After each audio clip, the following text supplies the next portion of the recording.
이 나무에 관련된 속담들이 있습니다. 먼저 우리가 잘 알고 있는, 제가 먼저 말씀을 드릴 테니까 아는 속담이면 뒤에 말을 이어서 한번 해보십시오. 못 올라갈 나무는 고맙습니다. 근데 요즘 젊은 세대들은 다릅니다.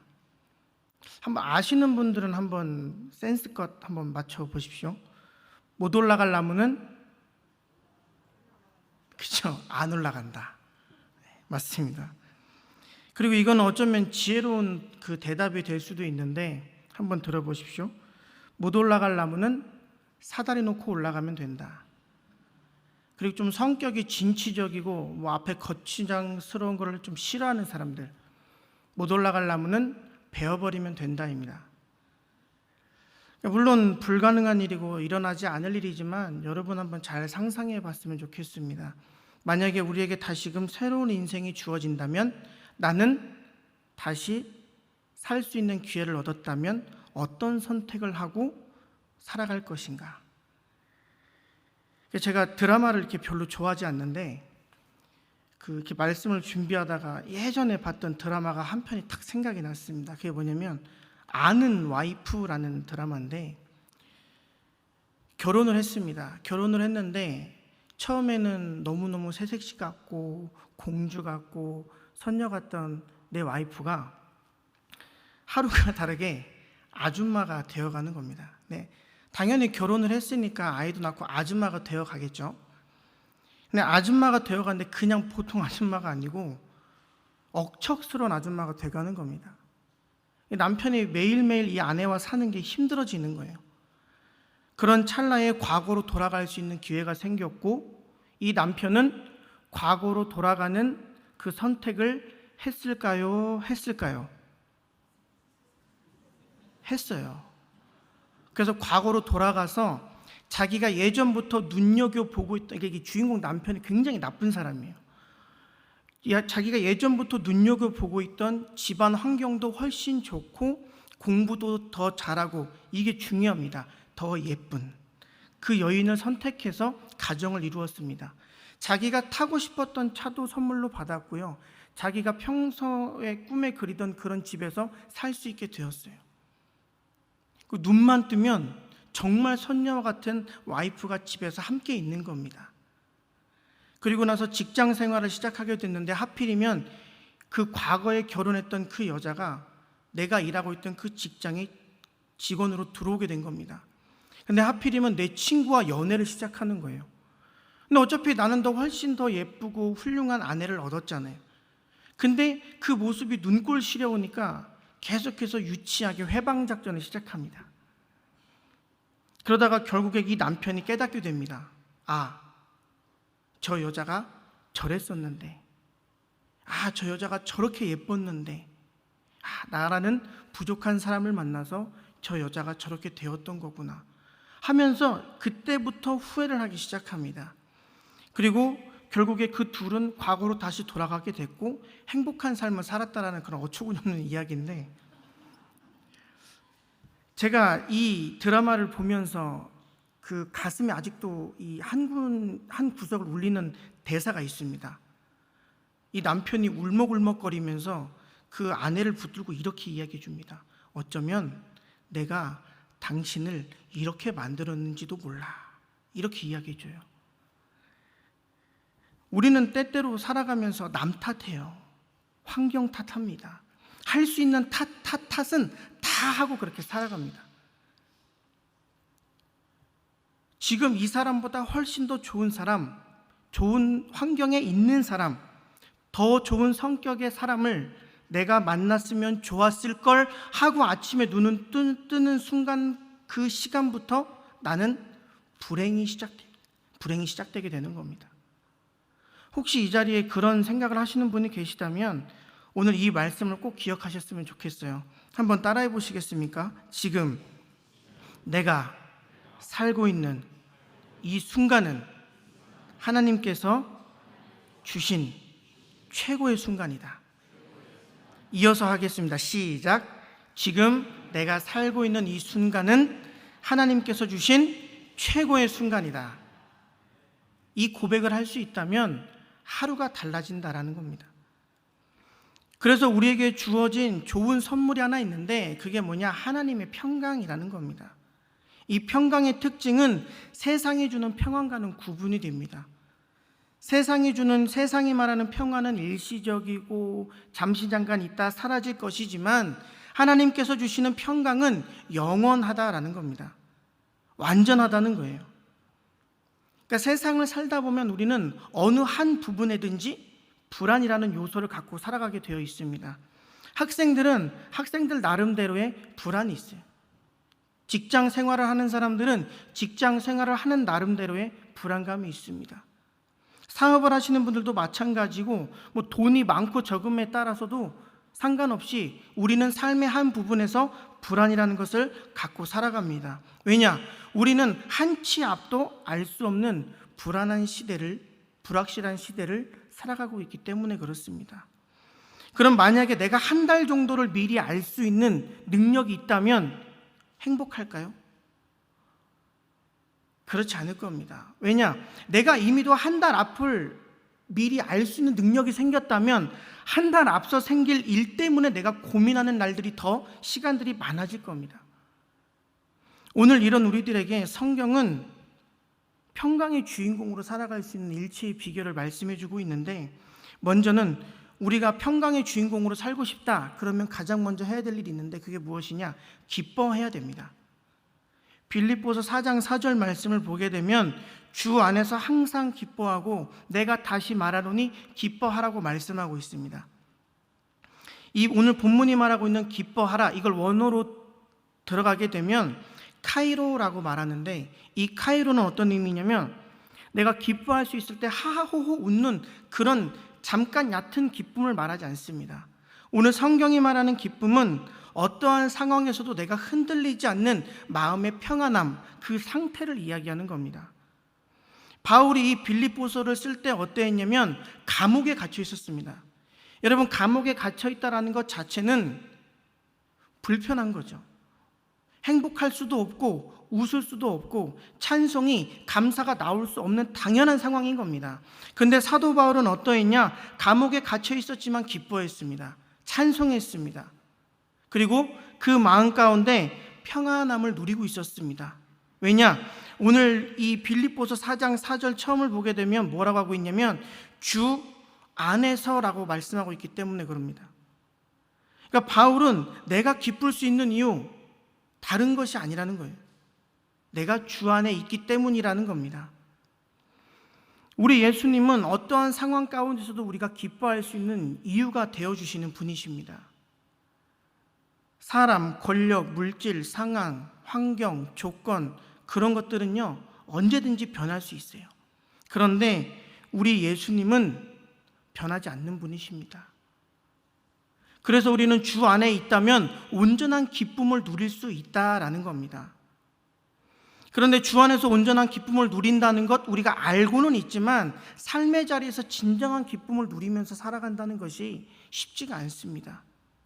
그래서 오늘 빌립보서는 우리에게 다시 이렇게 말씀하고 있는 거예요. 내가 다시 말하노니 기뻐하라. 잠시 잠깐 말씀을 들었습니다. 은혜를 받았습니다. 세상으로 나가는 거예요. 근데 세상으로 나가면 어떻습니까?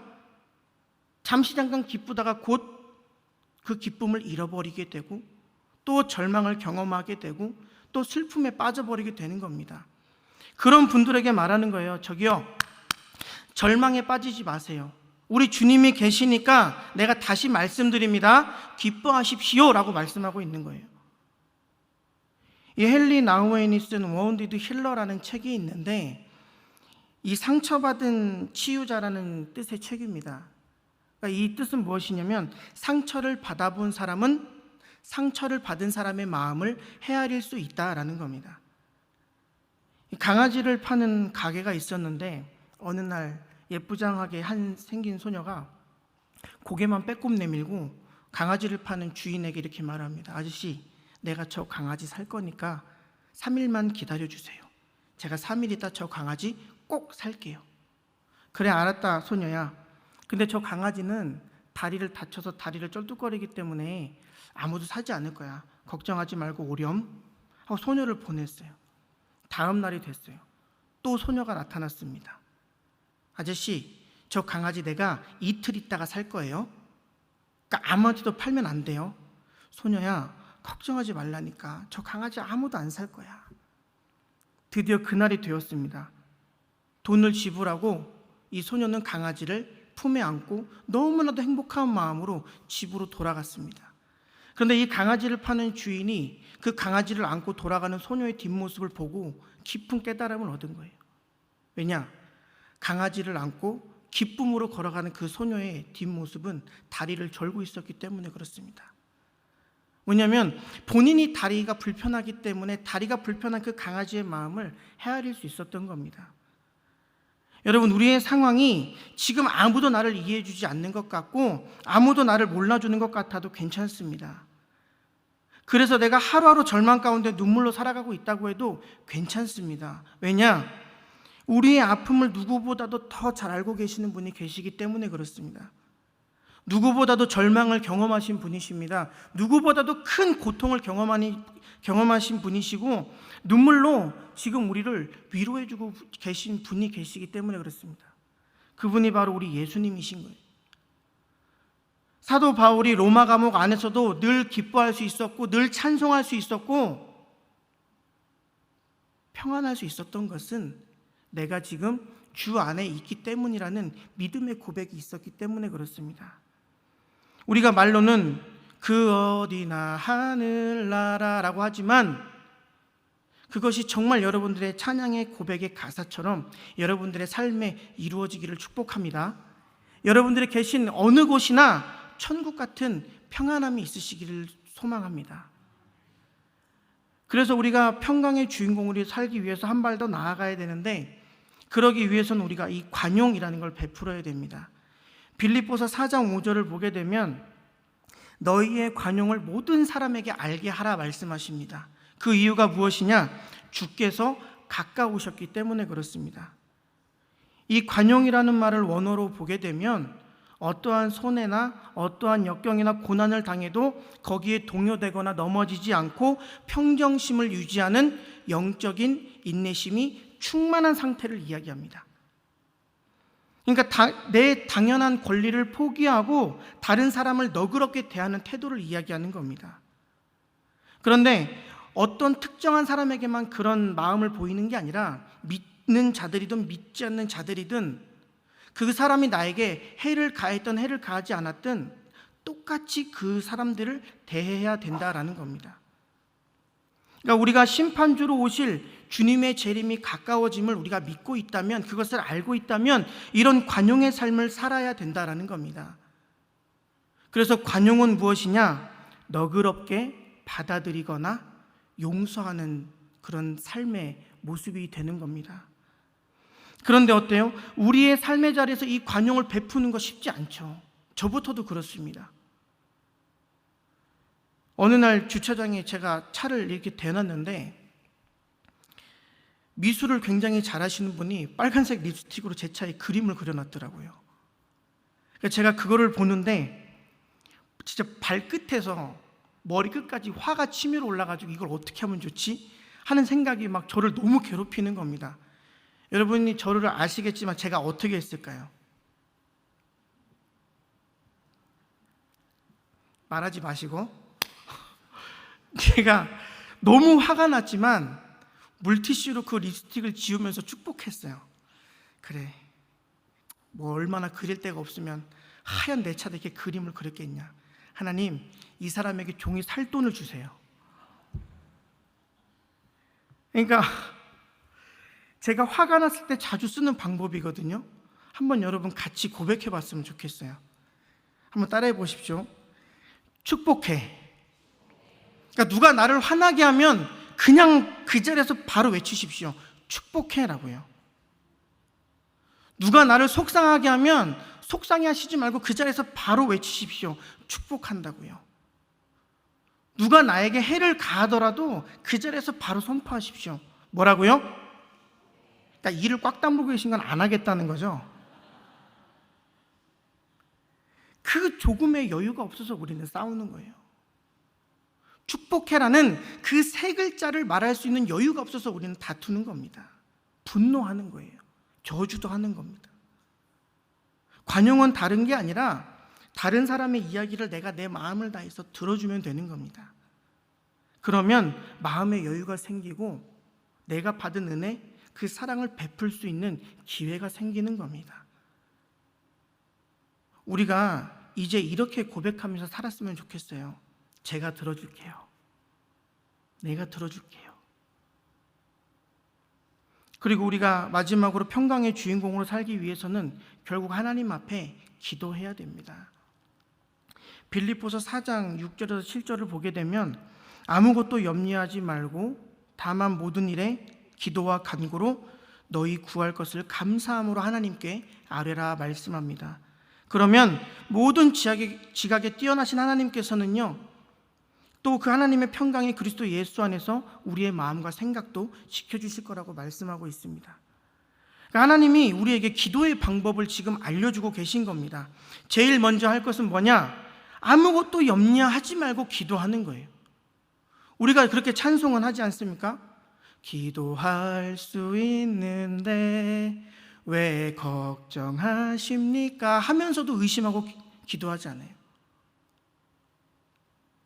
기도하면서 우리가 의심하고 염려할 필요가 없다라는 거예요. 내가 기도하면서도 하나님, 이게 될까요? 이런 모습을 갖는 이유가 뭐냐면 내가 하나님을 온전히 신뢰하지 못하기 때문에 그렇습니다. 그래서 우리는 온전한 신뢰를 주님께 보여드리고 보이지 않더라도 믿음으로 우리는 기도를 드릴 수가 있어야 되는 겁니다. 그때 나를 위하여서 일하고 계신 하나님을 우리는 발견하게 되는 겁니다. 성경이 말하는 염려하지 말라, 이거는 잠깐 염려하지 마세요, 기다려보세요, 그런 의미가 아니라 이제 염려를 끊어내라는 거예요. 더 이상 염려하지 말고 그 염려 끊어내고 기도하라는 겁니다.